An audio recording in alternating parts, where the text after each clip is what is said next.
El libro de Urantía. Advertencia al lector. El libro de Urantía se encuentra actualmente en proceso de retraducción del original inglés. La presente edición incluye 2 partes totalmente traducidas de nuevo: el prólogo y la parte 4, la vida y enseñanzas de Jesús. El lector observará por ello una serie de cambios de terminología en relación con las partes 1, 2 y 3, aún no traducidas, como por ejemplo, donación en lugar de auto-otorgamiento, Micael en lugar de Mijael, mundos de las mansiones en lugar de mundos de estancia, el origen centro primero en lugar de la primera fuente y centro, etc.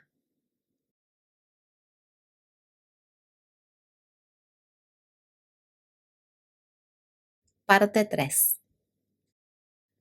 La historia de Urantía. Estos documentos fueron patrocinados por un cuerpo de personalidades del universo local por mandato de Gabriel de Salvington.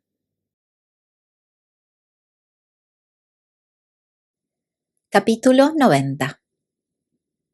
El chamanismo, los curanderos y los sacerdotes. La evolución de las prácticas religiosas progresó desde el apaciguamiento, la evitación, el exorcismo, la coacción, la conciliación y la propiciación hasta el sacrificio, la expiación y la redención.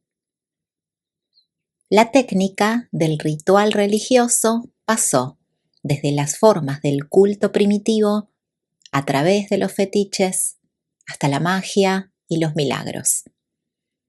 A medida que el ritual se volvió más complejo en respuesta al concepto cada vez más complejo que el hombre se formaba de los reinos supermateriales, estuvo inevitablemente dominado por los curanderos, los chamanes y los sacerdotes.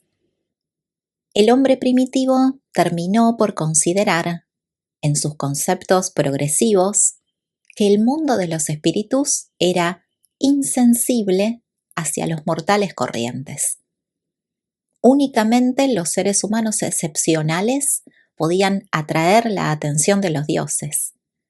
Solo el hombre o la mujer extraordinarios podían ser escuchados por los espíritus. La religión entra así en una nueva fase, en una etapa en la que se vuelve gradualmente de segunda mano. Un curandero, un chamán o un sacerdote interviene siempre entre la persona religiosa y el objeto de su adoración. Hoy día, la mayor parte de los sistemas urantianos de creencias religiosas organizadas están pasando por este nivel de desarrollo evolutivo. La religión evolutiva nace de un miedo simple y todopoderoso. El miedo que se apodera de la mente humana cuando ésta se enfrenta a lo desconocido, lo inexplicable y lo incomprensible. La religión alcanza finalmente la comprensión profunda, sencilla, de un amor todopoderoso. El amor que invade irresistiblemente el alma humana cuando ésta se despierta a la idea del afecto ilimitado del Padre Universal para los hijos del universo. Pero entre el comienzo y la consumación de la evolución religiosa se encuentran las largas épocas de los chamanes, los cuales se atreven a colocarse entre el hombre y Dios como intermediarios, intérpretes e intercesores. 1. Los primeros chamanes. Los curanderos. El chamán era el curandero de mayor categoría, el hombre fetiche de las ceremonias y la personalidad central en todas las prácticas de la religión evolutiva. En muchos grupos, el chamán estaba jerárquicamente por encima del jefe militar, señalando el comienzo del dominio de la Iglesia sobre el Estado. El chamán actuaba a veces como sacerdote e incluso como sacerdote rey. Algunas tribus posteriores tuvieron al mismo tiempo a los chamanes curanderos, videntes, iniciales, y a los chamanes sacerdotes que aparecieron después. En muchos casos, el cargo de chamán se volvió hereditario. Puesto que en los tiempos antiguos cualquier cosa anormal era atribuida a la posesión por los espíritus, cualquier anormalidad mental o física notable constituía una aptitud para ser curandero. Muchos de estos hombres eran epilépticos, muchas mujeres eran histéricas, y estos dos tipos explican una gran parte de la inspiración antigua, así como la posesión por los espíritus y los demonios. Un gran número de estos sacerdotes más primitivos pertenecían a una clase que desde entonces se ha denominado paranoica. Aunque puedan haber practicado el engaño en asuntos menores, la gran mayoría de los chamanes creían en el hecho de que estaban poseídos por los espíritus. Las mujeres que eran capaces de caer en trance o en un ataque cataléptico se volvieron poderosas chamanesas. Más tarde, estas mujeres fueron profetisas y médiums espiritistas. Sus trances catalépticos consistían habitualmente en supuestas comunicaciones con los fantasmas de los muertos. Muchas chamanesas eran también bailarinas profesionales. Pero no todos los chamanes se engañaban a sí mismos. Muchos eran unos estafadores hábiles y astutos. A medida que se desarrolló la profesión, a los principiantes se les exigió que hicieran un aprendizaje de 10 años de dificultades y de abnegación para capacitarse como curanderos. Los chamanes desarrollaron una manera profesional de vestirse y adoptaban una conducta misteriosa. Empleaban drogas con frecuencia para provocar ciertos estados físicos que solían impresionar y desconcertar a los miembros de su tribu. La gente común consideraba que las proezas de la prestidigitación eran sobrenaturales, y algunos sacerdotes astutos utilizaron por primera vez la ventriloquia. Muchos chamanes antiguos descubrieron sin querer el hipnotismo. Otros se provocaban la autohipnosis mirándose fijamente el ombligo durante largo tiempo. Aunque muchos de ellos recurrieron a estos trucos y engaños, su reputación como clase se basaba después de todo en sus éxitos aparentes. Cuando un chamán fracasaba en su empresa, si no podía presentar una coartada plausible, lo degradaban o bien lo mataban. Así pues, los chamanes honrados perecieron pronto. Solo sobrevivieron los actores astutos. El chamanismo fue el que quitó a los ancianos y a los fuertes la dirección exclusiva de los asuntos de la tribu y la puso en manos de los astutos, los hábiles y los perspicaces. 2. Las prácticas chamanísticas. El conjuro de los espíritus era un procedimiento muy preciso y bastante complicado, comparable a los rituales eclesiásticos actuales dirigidos en una lengua antigua. La raza humana buscó muy pronto la ayuda sobrehumana, la revelación, y los hombres creían que los chamanes recibían realmente estas revelaciones. Aunque los chamanes utilizaban en su trabajo el gran poder de la sugestión, se trataba casi invariablemente de una sugestión negativa. La técnica de la sugestión positiva solo se ha empleado en tiempos muy recientes. Al principio del desarrollo de su profesión, los chamanes empezaron a especializarse en labores tales como provocar la lluvia, curar las enfermedades y detectar los crímenes. Sin embargo, curar las enfermedades no era la ocupación principal de un curandero chamánico. Esta consistía más bien en conocer y controlar los riesgos de la vida. La antigua magia negra, tanto religiosa como laica, se llamaba magia blanca cuando la practicaban los sacerdotes, los videntes, los chamanes o los curanderos. Los que practicaban la magia negra eran calificados de brujos, magos, hechiceros, brujas, encantadores, nigromantes, prestidigitadores y adivinos. A medida que pasó el tiempo, todos estos pretendidos contactos con lo sobrenatural fueron clasificados como brujería o bien como chamanismo. La brujería abarcaba la magia que realizaban los espíritus primitivos, irregulares y no identificados. El chamanismo estaba relacionado con los milagros que realizaban los espíritus reguladores y los dioses reconocidos de la tribu. En tiempos posteriores, las brujas fueron relacionadas con el diablo, y el escenario estuvo así preparado para las numerosas manifestaciones relativamente recientes de intolerancia religiosa. La brujería era una religión para muchas tribus primitivas. Los chamanes creían profundamente en la misión de la casualidad como reveladora de la voluntad de los espíritus. Con frecuencia lo echaban a suertes para llegar a una decisión.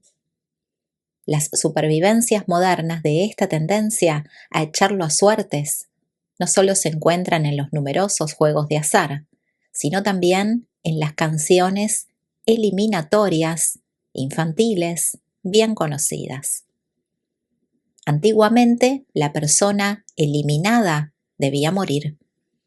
Ahora se limitan a decir tú te quedas en algunos juegos infantiles. Aquello que constituía un asunto serio para los hombres primitivos ha sobrevivido como una diversión para los niños modernos. Los curanderos tenían una gran confianza en los signos y los presagios, tales como cuando oigas el ruido de un susurro en las copas de las moreras, entonces muévete. Muy pronto en la historia de la raza, los chamanes dirigieron su atención hacia las estrellas. La astrología primitiva se creía y se practicaba en todo el mundo. La interpretación de los sueños también se difundió ampliamente. Todo esto fue pronto seguido por la aparición de las chamanesas inestables que pretendían poder comunicarse con los espíritus de los muertos. Aunque su origen es antiguo, los artífices de la lluvia o chamanes del tiempo han sobrevivido a lo largo de todas las épocas. Una grave sequía significaba la muerte para los agricultores primitivos. Controlar el tiempo era el objetivo de una gran parte de la magia antigua. Los hombres civilizados aún hacen del tiempo un tema corriente de conversación. Todos los pueblos antiguos creían en el poder del chamán como artífice de la lluvia, pero tenían la costumbre de matarlo cuando fracasaba, a menos que pudiera ofrecer una excusa plausible que justificara su fracaso.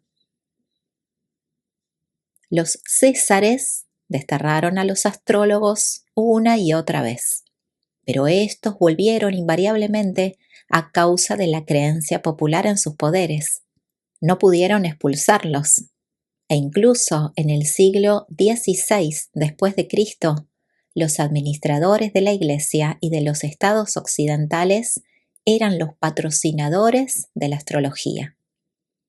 Miles de personas supuestamente inteligentes creen todavía que uno puede nacer bajo el dominio de una buena o mala estrella, que la yuxtaposición de los cuerpos celestes determina el resultado de las diversas aventuras terrestres. Los adivinos cuentan todavía con el favor de los crédulos. Los griegos creían en la eficacia del consejo de los oráculos. Los chinos utilizaban la magia para protegerse contra los demonios.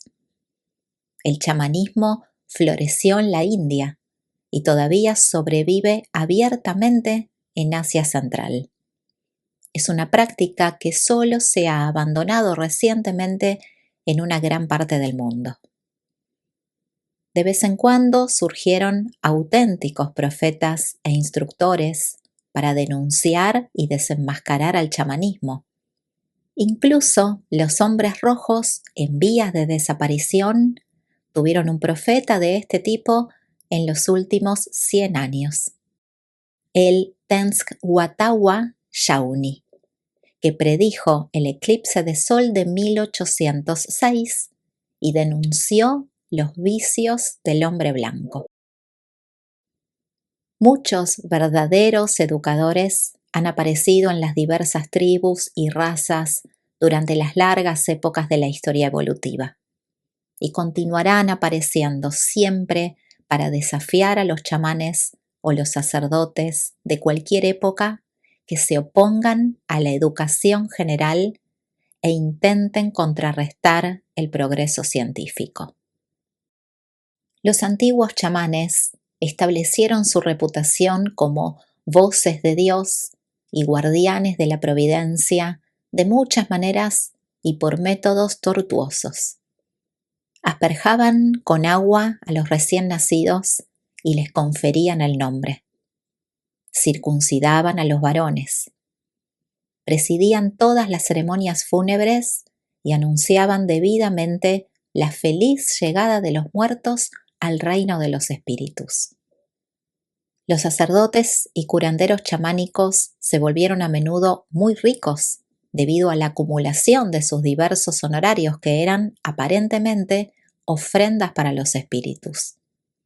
No era raro que un chamán acumulara prácticamente toda la riqueza material de su tribu. Cuando moría un hombre rico, se tenía la costumbre de dividir sus bienes por igual entre el chamán y alguna empresa pública u obra de beneficencia.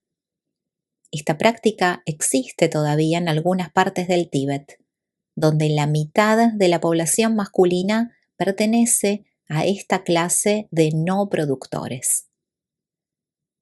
Los chamanes se vestían bien y tenían generalmente varias esposas. Fueron la aristocracia original y estaban exentos de todas las restricciones tribales. Su mente y su moral eran con mucha frecuencia de baja calidad. Suprimían a sus rivales acusándolos de brujas o brujos y ascendían muy a menudo a tales posiciones de influencia y de poder que podían dominar a los jefes o a los reyes. El hombre primitivo consideraba al chamán como un mal necesario. Le tenía miedo, pero no le amaba. El hombre primitivo respetaba el conocimiento, honraba y premiaba la sabiduría.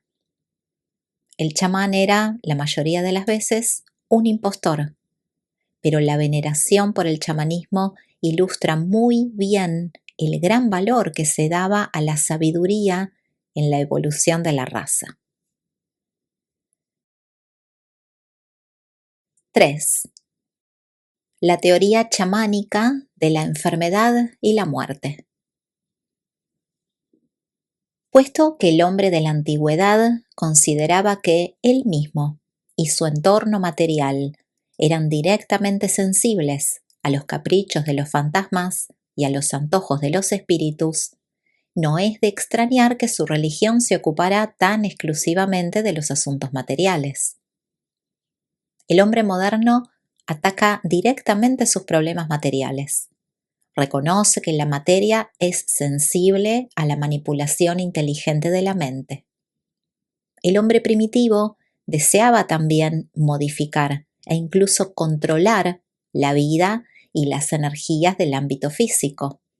Y puesto que su comprensión limitada del cosmos le condujo a creer que los fantasmas, los espíritus y los dioses se ocupaban personal y directamente del control pormenorizado de la vida y la materia, dirigió lógicamente sus esfuerzos a conseguir el favor y el apoyo de estos agentes superhumanos.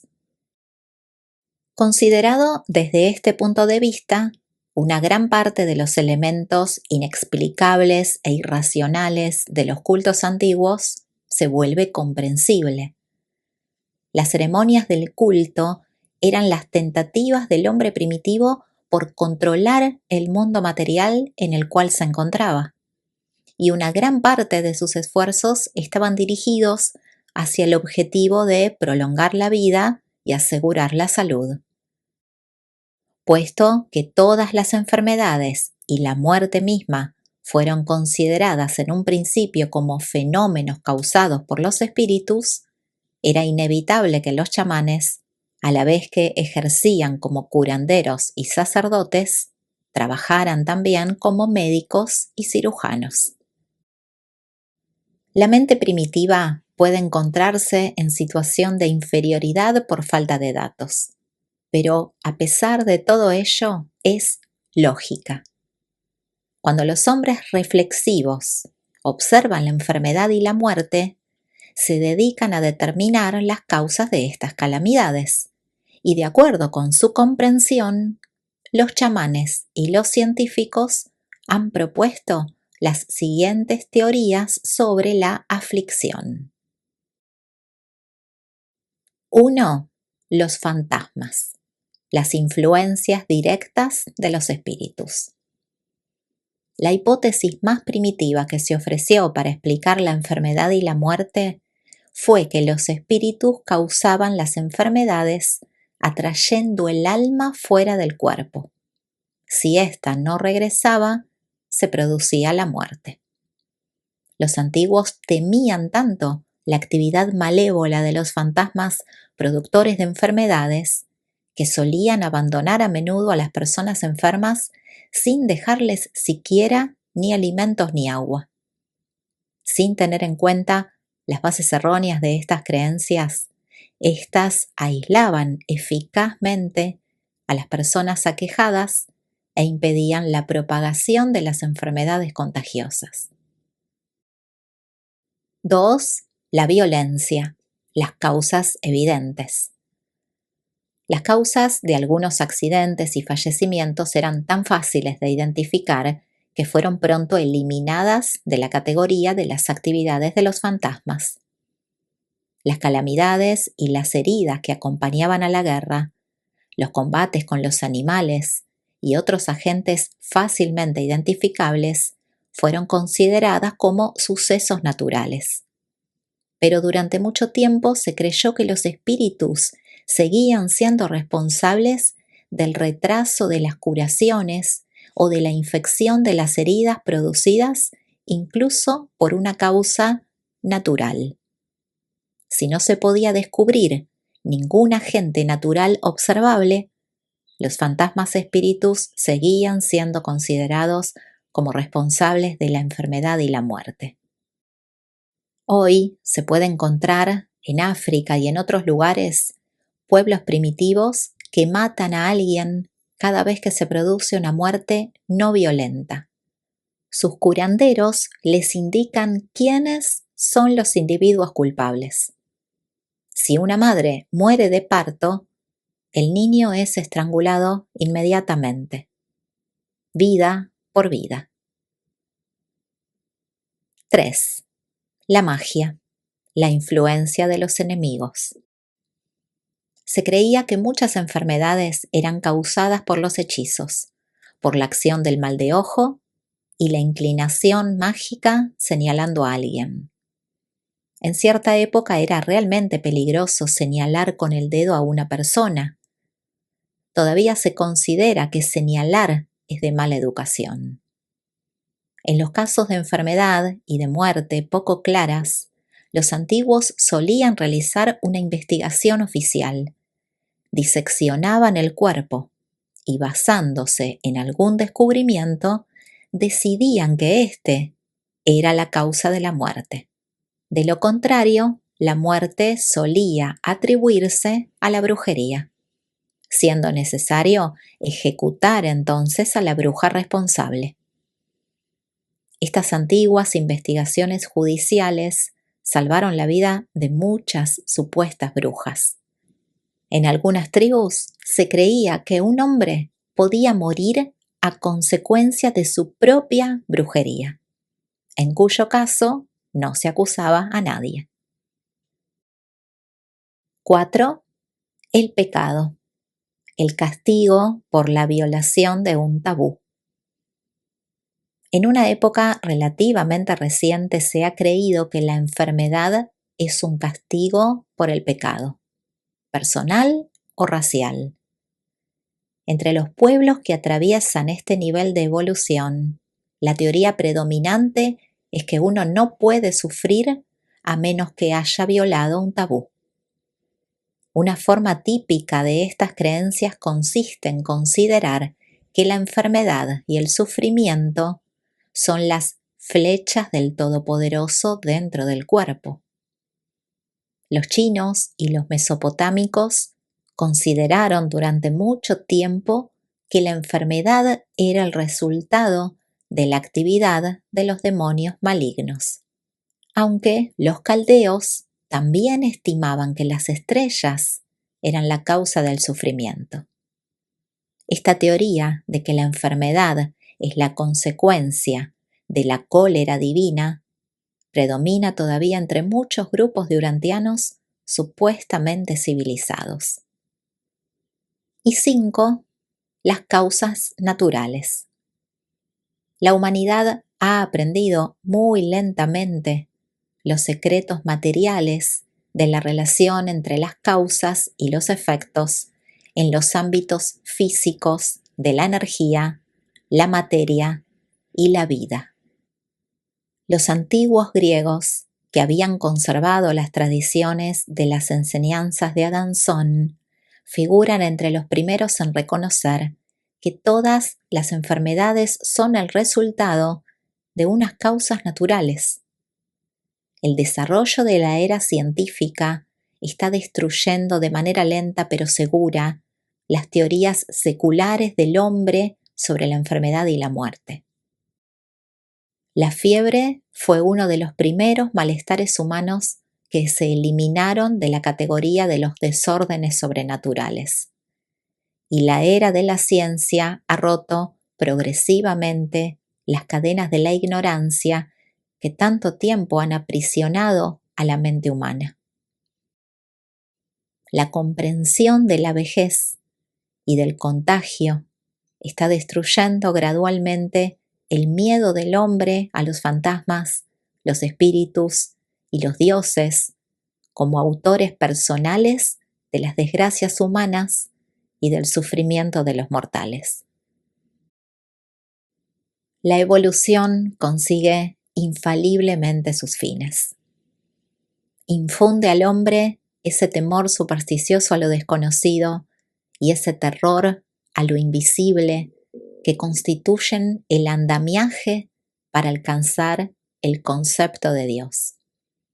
Y después de haber presenciado el nacimiento de una comprensión avanzada de la deidad, mediante la acción coordinada de la revelación, esta misma técnica de la evolución pone entonces infaliblemente en movimiento esas fuerzas del pensamiento que destruirán inexorablemente el andamiaje, que ha cumplido con su misión.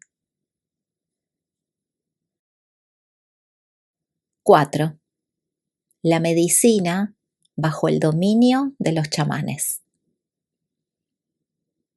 Toda la vida de los hombres antiguos estaba basada en la prevención. Su religión era en gran medida una técnica para prevenir las enfermedades. A pesar del error de sus teorías, las ponían sinceramente en práctica. Tenían una fe ilimitada en sus métodos de tratamiento. Y esto en sí mismo es un poderoso remedio. La fe que se necesitaba para restablecerse con los cuidados descabellados de uno de estos antiguos chamanes no era, después de todo, materialmente diferente de la que se necesita para experimentar la curación por obra de alguno de sus sucesores más recientes que se dedican a tratar las enfermedades de manera no científica. Las tribus más primitivas tenían mucho miedo a los enfermos y durante largas épocas los evitaron cuidadosamente, los desatendieron vergonzosamente. El humanitarismo avanzó enormemente cuando la evolución del chamanismo dio nacimiento a sacerdotes y curanderos que consintieron en tratar las enfermedades. Entonces, todo el clan cogió la costumbre de reunirse en el cuarto del enfermo para ayudar al chamán a expulsar a gritos a los fantasmas de la enfermedad. No era raro que el chamán que hacía el diagnóstico fuera una mujer, mientras que un hombre administraba el tratamiento. El método habitual para diagnosticar las enfermedades consistía en examinar las entrañas de un animal. La enfermedad se trataba por medio de cantos, gritos, imposiciones de manos, soplando sobre el paciente y otras muchas técnicas. En tiempos posteriores se recurrió a que el enfermo durmiera en el templo, suponiéndose que durante ese periodo se producía la curación, y esta costumbre se difundió mucho. Los curanderos terminaron por intentar verdaderas operaciones quirúrgicas en conexión con el sueño en el templo. Una de las primeras operaciones consistió en trepanar el cráneo para permitir que huyera el espíritu que producía el dolor de cabeza.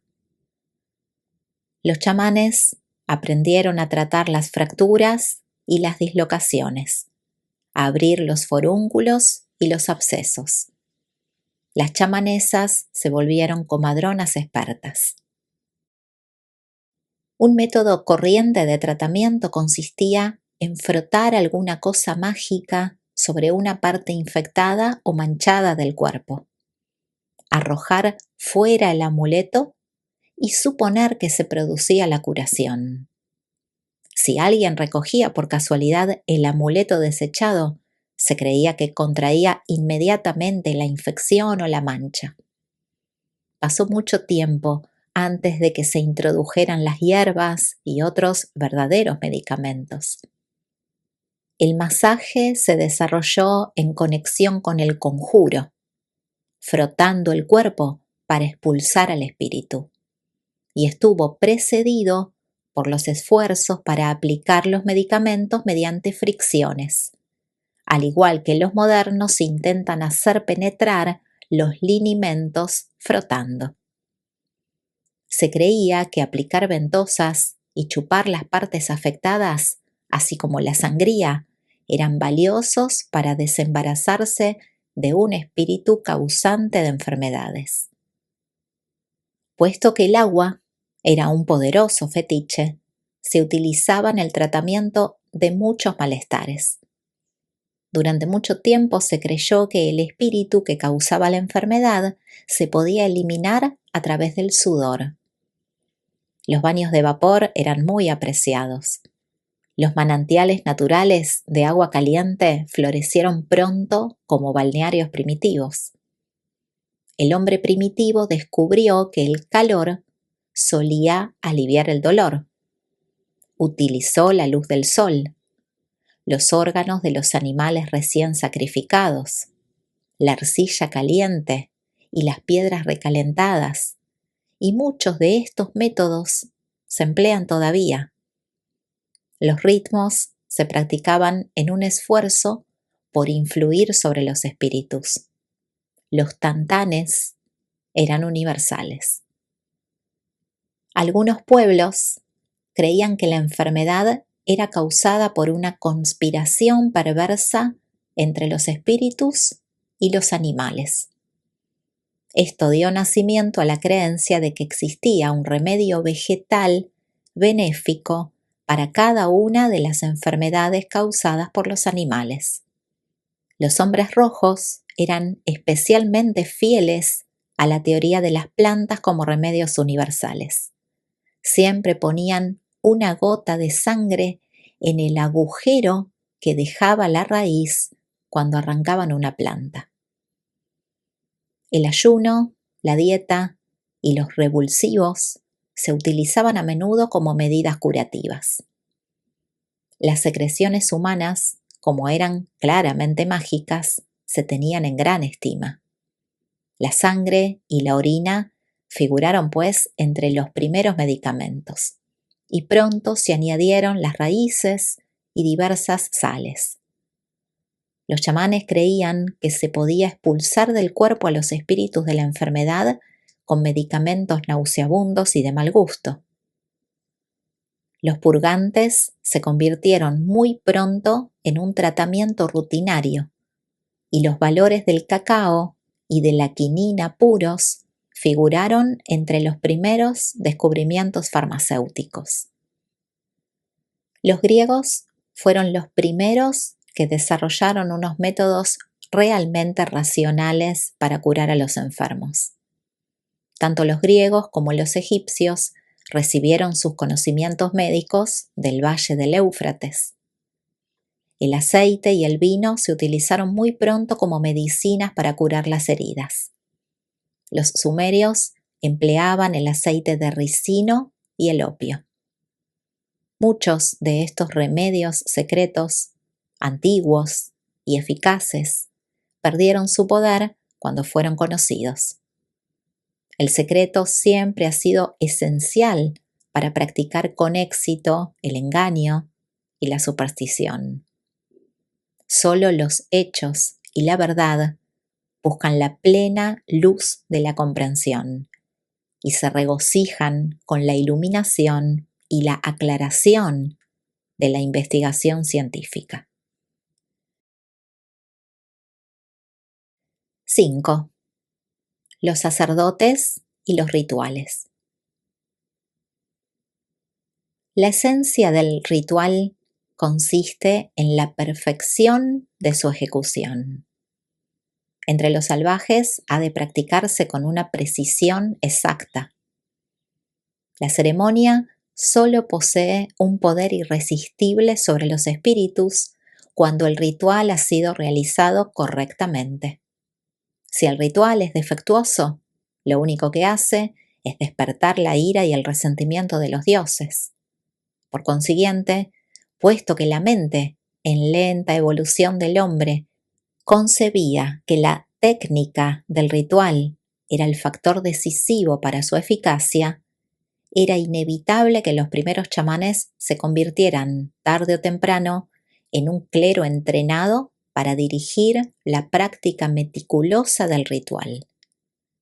Y así, durante decenas de miles de años, los rituales interminables han obstaculizado a la sociedad y han afligido a la civilización. Han sido una carga intolerable para cada acto de la vida, para cada empresa racial. El ritual es la técnica para santificar la costumbre. El ritual crea y perpetúa los mitos, al mismo tiempo que contribuye a conservar las costumbres sociales y religiosas. Además, el ritual mismo ha sido engendrado por los mitos. Al principio, los rituales son a menudo sociales. Luego se vuelven económicos y finalmente adquieren la santidad y la dignidad de un ceremonial religioso. La práctica del ritual puede ser personal o colectiva, o las dos, tal como lo ilustran la oración, la danza y las manifestaciones dramáticas. Las palabras se volvieron una parte del ritual, con la utilización de términos tales como amén y selah. La costumbre de decir palabrotas, la blasfemia, representa una prostitución de la antigua repetición ritual de los nombres sagrados. El hacer peregrinajes a los santuarios sagrados es un ritual muy antiguo. Los rituales se convirtieron después en complicadas ceremonias de purificación, limpieza y santificación. Las ceremonias de iniciación de las sociedades secretas de las tribus primitivas eran en realidad un rito religioso rudimentario. La técnica de adoración de los antiguos cultos de misterio eran simplemente una larga representación de rituales religiosos acumulados. El ritual se convirtió finalmente en los tipos modernos de ceremonias sociales y de cultos religiosos, unos servicios que abarcan la oración, los cánticos, la lectura con respuestas y otras devociones espirituales individuales y colectivas. Los sacerdotes evolucionaron desde los chamanes, pasando por los oráculos, adivinos, cantores, bailarines, artífices del tiempo, guardianes de las reliquias religiosas, custodios de los templos y pronosticadores de acontecimientos, hasta el estado de auténticos directores del culto religioso. El cargo se volvió finalmente hereditario y así surgió una casta sacerdotal permanente. A medida que evolucionaba la religión, los sacerdotes empezaron a especializarse de acuerdo con sus talentos innatos o sus predilecciones especiales. Algunos se volvieron cantores, otros rezadores y otros aún sacrificadores. Más tarde aparecieron los oradores, los predicadores, y cuando la religión se institucionalizó, estos sacerdotes pretendieron poseer las llaves del cielo. Los sacerdotes siempre han intentado impresionar y atemorizar a la gente corriente, dirigiendo el ritual religioso en una lengua muerta y haciendo diversos pases mágicos, tanto para desconcertar a los fieles como para realzar su propia piedad y autoridad. El gran peligro que tiene todo esto es que el ritual tiende a convertirse en el sustituto de la religión. Los cleros han contribuido mucho a retrasar el desarrollo científico y a entorpecer el progreso espiritual, pero han contribuido a estabilizar la civilización y a realzar ciertos tipos de cultura.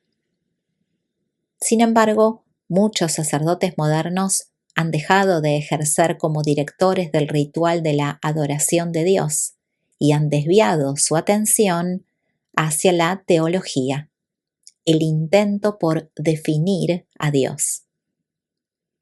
No se puede negar que los sacerdotes han sido una piedra de molino atada al cuello de las razas, pero los verdaderos dirigentes religiosos han resultado inestimables, señalando el camino hacia otras realidades más elevadas y mejores.